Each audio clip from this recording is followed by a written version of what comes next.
Hi friends and family members అందరికీ hi అండి. ఇదిగో చూడండి, ఈరోజు మన ఇంట్లో లంచ్ ఏం రెడీ అవుతుందో. ఇదిగో వంకాయ వేసి పప్పు అండి. ఈరోజు చూసేద్దాం రండి ఎట్లా తయారు చేసుకున్నామో. ముందుగా ఇప్పుడు మనము పప్పు కడిగేసి మళ్ళీ నీళ్ళు కొలతలు చూపిస్తాను మీకు.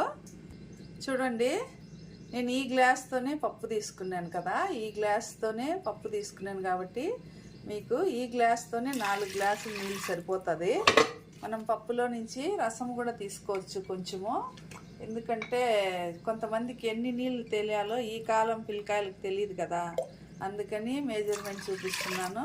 4 గ్లాసులు నీళ్ళు పోసేసుకొని ఇంకా అన్నీ కట్ చేసేసి పచ్చిమిర్చి, వంకాయలు, టమాటాలు అన్నీ వేసేసి మళ్ళీ మీకు ఫైనల్ చూపిస్తాను. ముందుగా పచ్చిమిరపకాయలు కట్ చేసుకున్నాము. చూడండి, కట్ అయిపోయినాయి. చూడండి పచ్చిమిరపకాయలు ఎట్లా వేసినాను కట్ చేసి. నాకు ఇది అందాస్ అండి, ఇట్లా వేస్తే కరెక్ట్ కారం సరిపోతుంది ఆ పప్పుకి. ఇట్లా కుక్కర్లో మిరపకాయలు కట్ చేసి వేసుకుంటాను. చూడండి, ఇప్పుడు అన్నీ ఇందులో వేసేసినాను. చూడండి, కట్ చేసి టమాటా, వంకాయ, పచ్చిమిర్చి అంతా. ఇప్పుడు మనము చింతపండు, ఇదిగోండి కడిగి పెట్టినాను చింతపండు, ఇది కూడా వేసేద్దాం ఇందులో. ఇప్పుడు ఇవి చూడండి, 1 స్పూన్ పసుపు, 1 స్పూన్ ధనియాల పొడి, 1 స్పూన్ జీలకర్ర పొడి, 1 స్పూన్ మెంతి పొడి వేసేద్దాం.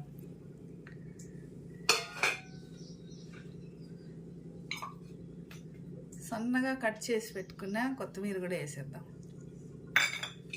ఇప్పుడు ఉప్పు వేసేద్దాం. మళ్ళీ మనం అడ్జస్ట్ చేసుకోవచ్చు రుచికి తగ్గట్టు. ఇప్పుడు ఇవన్నీ మూత పెట్టేసి మీడియం ఫ్లేమ్లో 4 విజిల్ రానిద్దాం. మీడియం ఫ్లేమ్లో పెడితేనే పప్పు బాగా టేస్ట్ వస్తుంది. మనకు ఫాస్ట్గా అయిపోవాలని ఫాస్ట్ విజిల్ పెడతాము, అందుకని అంత టేస్ట్ ఉండదు. మీకు ఒకవేళ పప్పు పొంగతాదంటే కూడా దాంట్లో 1 స్పూన్ వేసి పెట్టేయండి. పొంగకన్నా 4 విజిల్ వస్తే మంచిగా ఉడుకుతుంది, మంచి టేస్ట్ వస్తుంది. చూడండి ఫ్రెండ్స్, పప్పు బాగా ఉడికిపోయింది. విజిల్ తీసేద్దాము. చూడండి, బాగా ఉడికిపోయింది. ఇప్పుడు ఇందులో వేసేద్దాం.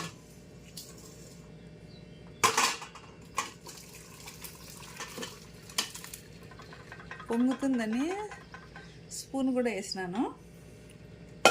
ఇది కొంచెం బాగా రుద్దేద్దాము. చూడండి, ఈ నీళ్ళు కొంచెం తీసి పెట్టుకున్నాము. రసంలాగా కూడా తింటారు, పిల్లలకి ఇష్టము ఈ పప్పు నీళ్ళు. ఇప్పుడు పప్పు దీంట్లో పెట్టేసి బాగా నున్నగా అన్నీ మెత్తగా ఉడికిపోయినాయి. చూడండి, బాగా నున్నగా రుద్దేసి తిరగబాత పెడదాము. మీకు రుద్దేసి చూపెడతాను రండి, వీడియో లాంగ్ అయిపోతుంది. పప్పు బాగా రుద్దేసినాను చూడండి. ఇదిగో ఇది రసము. మళ్ళీ రసం పెట్టే పని లేకుండా పిల్లలు బాగా ఇష్టంగా తింటారు ఆ రసము. ఇప్పుడు తిరగబాత పెట్టేద్దాం, తాలింపు పెట్టేద్దాం. ఇప్పుడు స్టవ్ వెలిగించుకున్నాము, పాత్ర పెట్టేసినాను, ఆయిల్ వేసుకున్నాం.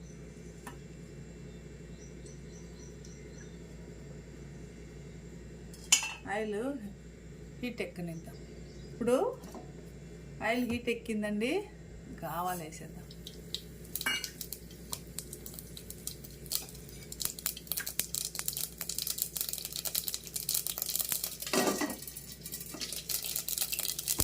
కరేపాకు ఇది చూడండి, సన్నగా కట్ చేసి పెట్టుకున్న 1 ఎర్రగడ్డ, తెల్లగడ్డలు.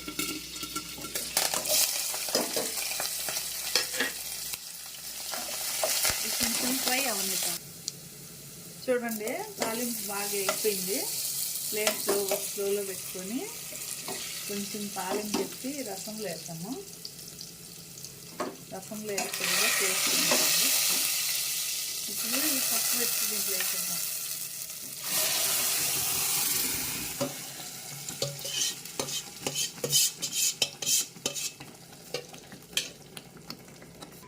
ఇప్పుడు కొంచెము ఒక చిటికెడు ఇంగ వేసేద్దాము.